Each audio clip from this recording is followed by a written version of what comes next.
Hello, Bloomncheeza here. Hope you guys have a great day. Please do like, please do comment, please do subscribe. Okay, so today is Marvel Mondays. So, I went towards what just released this last Friday, which was The Falcon and the Winter Soldier, which talks about the Falcon and Bucky, aka Winter Soldier. So, I did not dive that much into Bucky at all as the Winter Soldier, only because of the speculations around Captain America, aka Steve Rogers. I did find a huge, greatly helpful article that I am going to talk a lot about, and I will leave that in the link below. So, here we go. This is the first episode of The Falcon and the Winter Soldier. The events of the Winter Soldier Episode 1, New World Order, raise some big questions about exactly what happened to the old Captain America after Avengers Endgame, including a rather sad one. Is Steve Rogers dead? Captain America's legacy weighs heavily over the show, in particular Sam and Bucky. While he's still carrying out contract work, Sam, for the government as Falcon, he gives back the shield, declaring it is a time for new heroes, as a memorial service held in Steve's honor. It's clear then that the world doesn't really know what happened to Captain America, and Sam isn't giving his old friend's secret away. What's not clear, though, is where Cap went to after he did this passing on the shield to Falcon.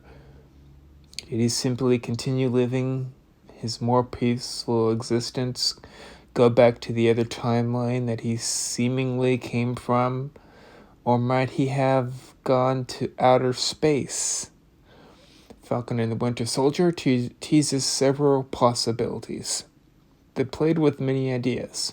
One stuck out was that the Cap was dead. Having a remembering of the Cap, or the Captain America, at the Smithsonian, we do know that his estimated age was about 104 to 108, without taking in consideration of going back in time or being frozen.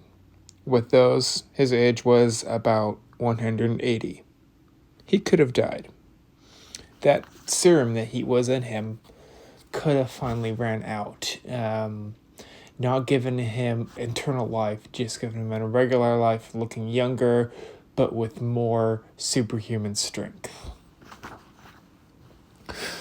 Perhaps more likely than Steve Rogers being dead is that after handing over the shield to the Falcon in Avengers Endgame, he goes back into hiding, following the events of Captain America's Civil War, where he opposed the U.S. government's Slovakia Accords and later broke prisoners out of the raft. Steve went on to the lam with Natasha Romanoff and Sam Wilson, forming the Secret Avengers in the comics.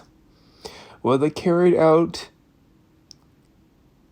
missions, they also presumably had to lay low for large periods of time in various corners of the country and even the world. It is known that Steve spent at least some time in Wakanda, but not many other details about his time has been revealed, and certainly not on screen. Steve presumably had a lot of contacts, so if he would stay in the timeline, he'd likely have no trouble finding somewhere, perhaps even Wakanda itself, where he could go into hiding again and live out his days peacefully. Having the thought that Captain America jumped timelines again is another thought, if the timeline needed him more than others. This is more unlikely, but he could have found some more Sim particles, PAYM particles. Then tried to spend more time with the house and the girl he built. That would be Peggy. Or found a different timeline altogether that needed Captain America more than this. Finally, Falcon and the Winter Soldier post another theory about what happened to Captain America in Avengers Endgame. He's on the moon.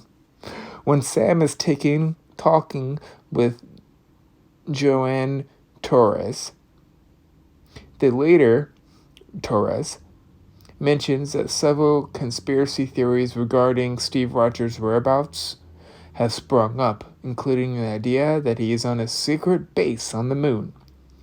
The comment is very obviously ridiculous and meant to be a playful joke, but it could, at the very least, be a hint of something to come. As shown in past MCU movies, Marvel movies, there is life on other planets, and at the same time frame that the Falcon and Winter Soldier takes place, Nick Fury is up in space running his own operation, which is either the real S.H.I.E.L.D. or something similar. In Marvel Comics, meanwhile, the Inhumans had a base on the moon, while it could also link to Uta the Watcher. By not commenting to Captain America being dead or anything else, then it leaves the door at least slightly ajar to do more with Steve in the future. There may not be plans for Chris Evans to return as Captain America, but if it were to happen, then it would be easier to have essentially a blank slate to work with rather than the Falcon and the Winter Soldier confirming his death or his presence on the moon. There is also a fact of the closing scenes. With the first episode, a new Captain America is here. As he was only introduced at the very end of the episode, not much is known about him yet. His name wasn't even given, only being introduced as the roaring crowd as the new Captain America in his publicity stunt by the U.S. government.